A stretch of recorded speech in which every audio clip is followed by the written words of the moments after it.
Hello and welcome back to another Understand Your Buyer video. In this video, we're looking at the notion of recognizing the bias. So what is it? Well, sometimes when talking with a client, what's best for them just happens to be what you do, and it might actually be the most expensive option or the best option that you want to sell to them, and it can all seem a little bit suspicious. So in that case, we need to actively recognize our bias and our recommendation to ensure our buyer knows that we're not just doing what's in our best interest. So on a call or a Zoom with somebody, I will say, you have to recognize I'm extremely biased here, but the crux of the matter is your messaging. And once you address that, everything else will change. But by verbalizing the fact that I recognize the bias, it kind of diffuses it. If I don't say that and say, well, you definitely need a clear sales message and this is what it is, they might think I'm just saying that for the sake of it. How does it work? Well, it works because people are naturally cynical and protective when it comes to buying.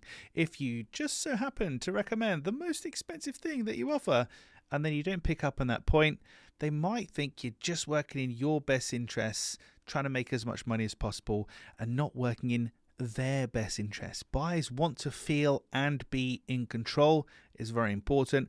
And recognizing the bias helps to move back towards there. I mean, some people might think you saying you're biased is irrelevant, but it's an effort we can make to move back in the conversation, give them the feeling and the sense of control.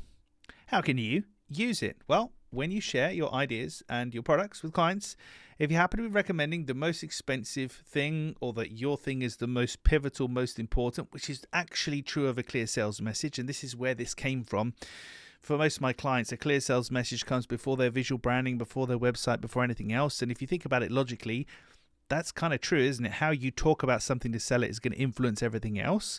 But I would say that, wouldn't I? Because that's what I'm trying to sell to you. So I have to recognize that bias. The main thing here is to point out to your buyer, like I do there, and say, look, I know I'm biased, but this is the situation.